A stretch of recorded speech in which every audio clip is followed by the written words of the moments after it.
I don't know why, but sometimes when I feel like I have a really good uh, subject and I feel like I can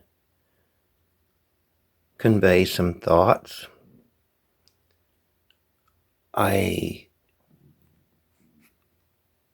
some of you folks have probably went to college or someplace and then they taught you how to speak to a crowd. And thankfully, there's nobody in this. Oh, by the way, these white walls right here was where I was going to put all these papers so I can see the images of the extinct animals when I want to see them. Well, anyway, that's not my way. I have to start this raging fire within me. And then I have to be prepared to bring forth storm and tempest.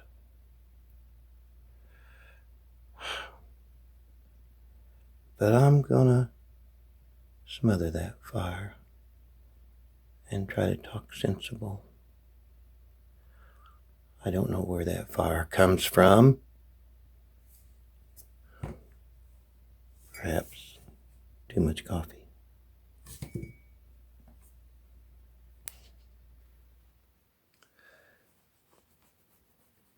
Graham Hancock.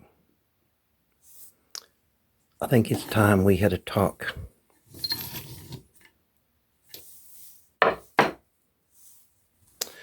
My name is Enki Pifkitif. My ancestry is Creek. Graham, you have a large following. You get a lot of folks watching your videos. I love them. I understand they're speculative and made for entertainment. You do it well. But there is a chance right now for you to do something good. And that is to understand that the ancients weren't all about this. This is just one tool in their toolbox.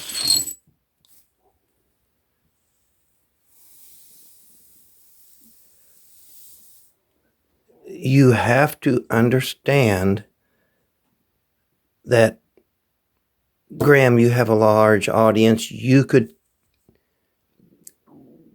make this point and you could become famous with it. And that is that to understand the ancient people, the truly ancient people, you must follow the art.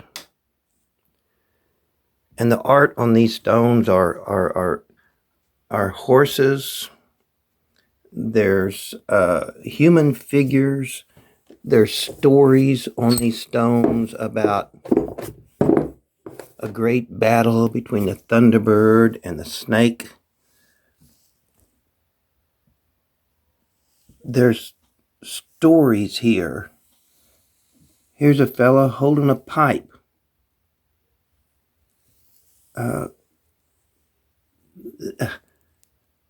There's images of people and animals, bears, lions, fish.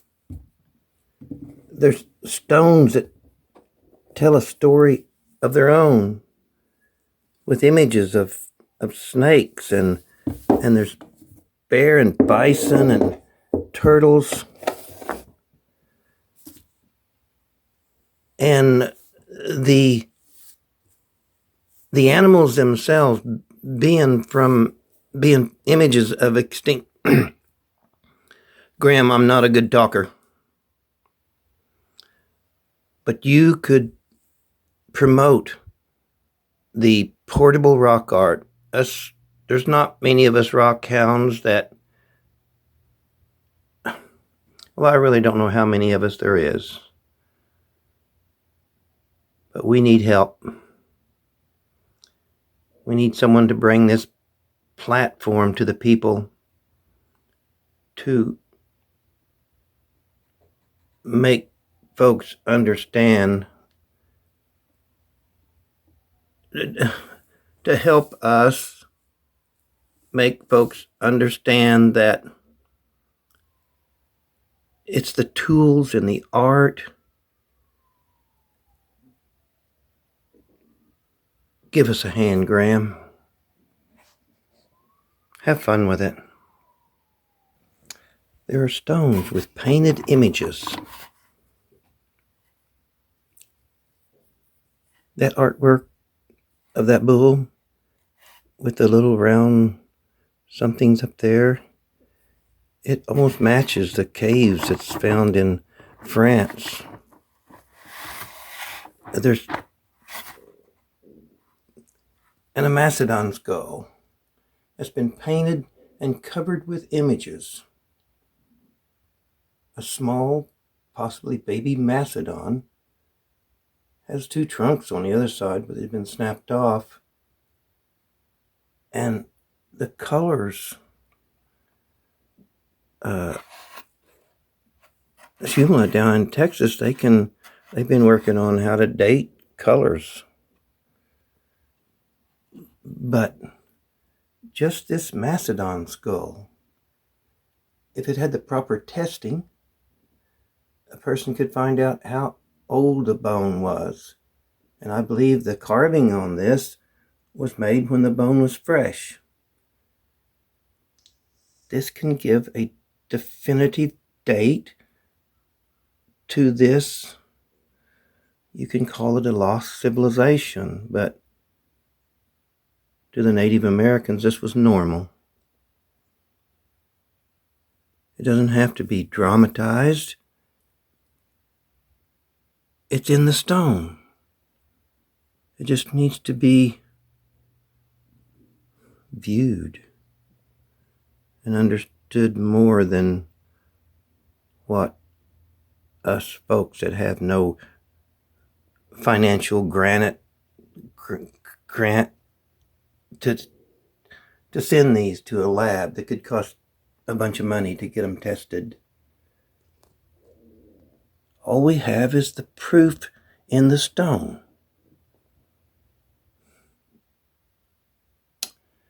And whether you help us or not,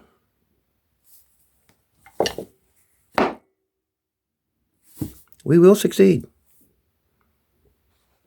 and show this incredible art from these incredible people.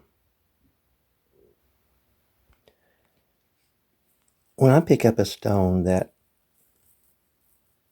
triggers something that makes it look to me that it's an artifact, a manipulated piece of stone that has been carved into either a tool or an image. I just want to talk about images today. Well, when I do that, I have to, first of all, imagine what the image looks like to me. And having these pictures helps a lot. I haven't got all the pictures I want yet.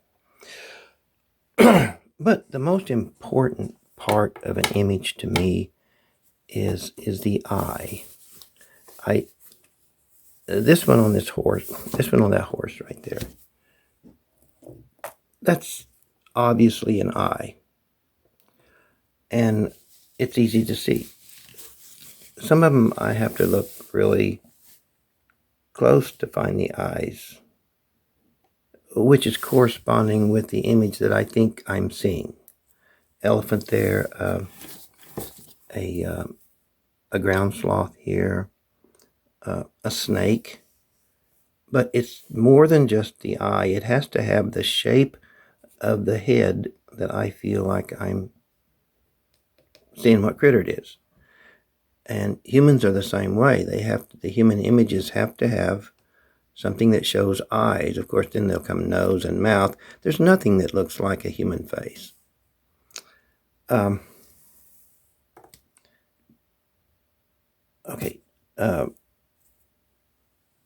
This video may get a bit longer than you may wish it would. Anyway, I want to talk about this feller, a cave sloth, about his eye and the shape of his head. That can't be, think it's a horse. I mean, it doesn't look like a horse. It doesn't look like a snake. It doesn't look like a turtle. Now there's a turtle. This is some rock art, and I'd like to show this today, some of my rock art. But the turtle has to have the shape of a head, and a lot of times the rest of the back, whatever, it's just the shape of the head is what's important. For instance, this, I had this for quite a while before I realized that this was a cave lion. One of them fellers. And you see where the eye is positioned, halfway between the nose and the ears? Well, to be that, it has to have that eye, and it does right here. And on this side, the eye is right there. And then it has the rest of the shape of a cave lion. But it also has a bison. Again, that has a head of that. And anyway, I want to go over the sloth again. Because of their funny looking head and the position of their eyes, I feel like these are sloth. Plus their neck sticks out there longer. It's kind of a chopped off head.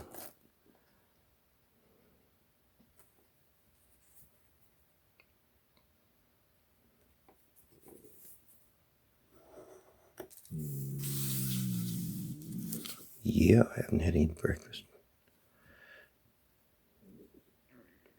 And there's that little head shape.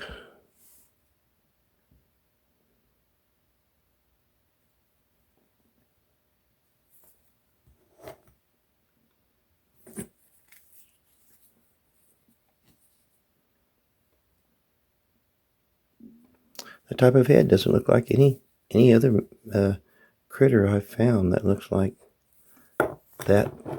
Not just the head, but the body and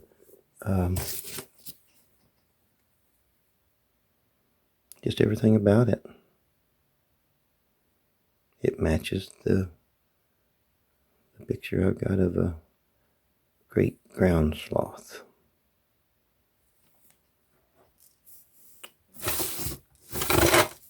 And here's one that's larger. The same kind of a chopped off nose or whatever, and large arms. And I almost feel like I'm seeing some claws or right there.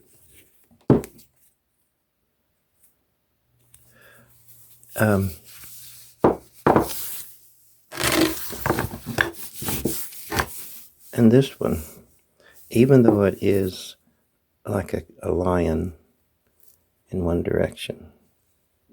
And the eyes are so important. A lot of times I can find color down in there because it's kind of a hole or something they made, and sometimes color will be in there. And that's a reclining dog or a lion, but that's the sloth right there. And I can see his little fingers even, sort of. But that little chopped off squared nose of a sloth. Great ground sloth.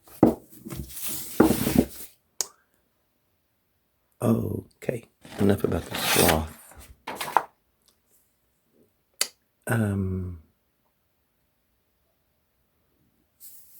Oh yeah, I was just going to do some rock art show off. I've seen some folks now that I subscribe to are showing their art. I love it. Katie, I love your art. And I know why. I mean, I don't know why, but you you live up there by Canada, and your art expresses what you see, what you feel. Northern Lights is one that I see. I'm anxious to see more of your art. And you said, I'm not good. No, you're awesome. Original art is great. And that's what we're seeing in these stones. We're seeing the original art of some artists. Anyway, that's a horse, which is actually on a bone.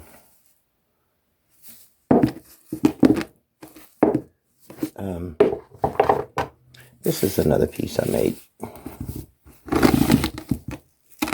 I put that snake in a stone that looked like a snake right there because of the eyes and the shape of the head. And this, I think, was a fossilized, it looks like a fossilized, like oyster shell or whatever. Not oyster, but the shells I'm used to finding in the creeks in Oklahoma. It sort of looks like that. But it was just perfect to make it look like a snake was coming out of an egg, a broken egg. It was fun.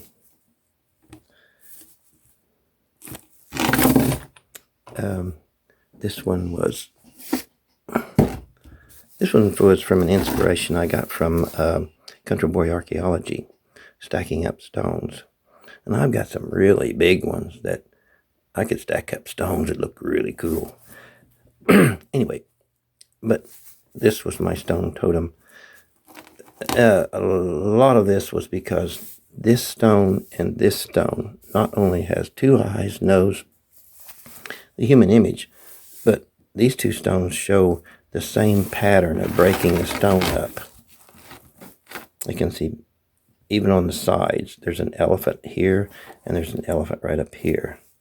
These two stones are so familiar. I mean, as far as how the stone was broken up. And again, there's an elephant here and an elephant here. But if you'll see in here, you can see that the stone itself had about the same types of strikes to create this size of stone. And then I put that Thunderbird on top. Now these are glued together. This was this little stone under there.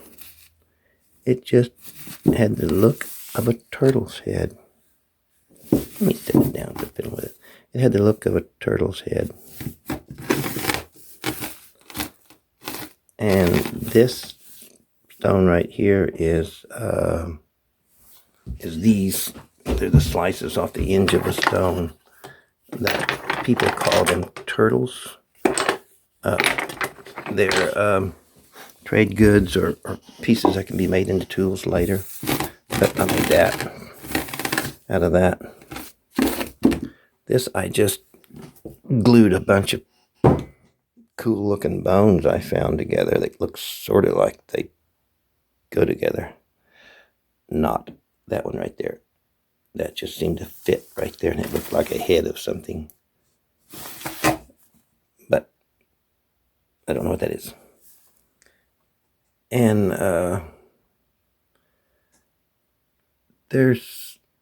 but this one is really cool. Now this was, well, how did it come about? Well, it seemed like there was a layer of stone that was sandwiched between these two, and it sort of excreted itself or something. It came out right here, but those folks did some awesome stuff with it. They put the head of a snake right there. Let me get the right light. And I can find the eyes.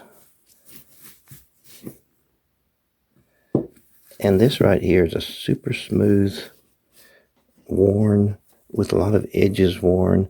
And it's got a little channel that runs right back here. So this was made for, I think, making something very special. Not color. It shows no color residue in it.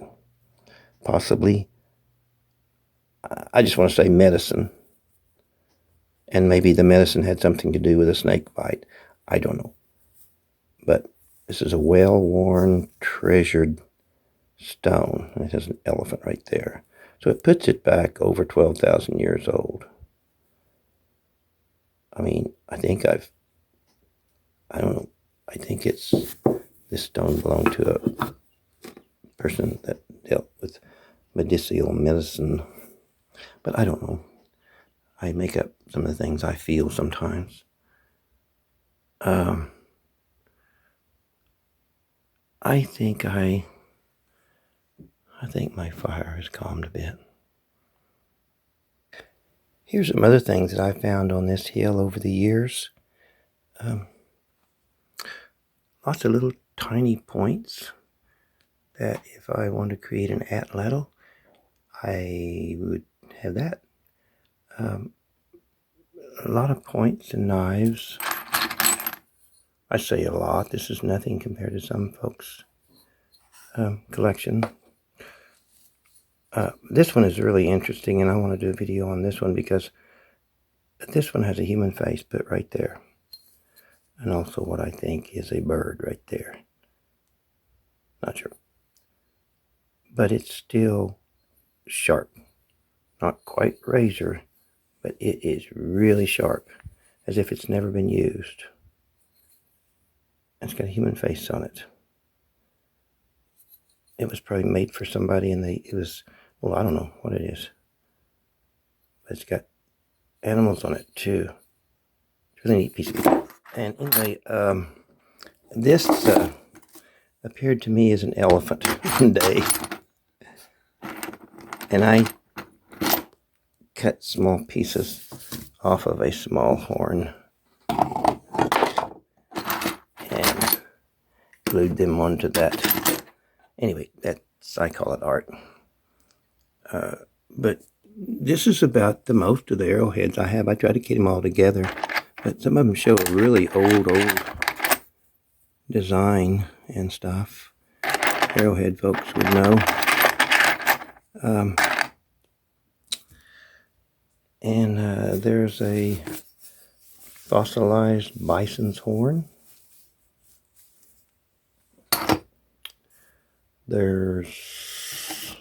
Don't know what this is. It's just really weird. It looks like it's part of a bone, sort of. Don't know. I found this up here on the hill. Had to clean it up. And this.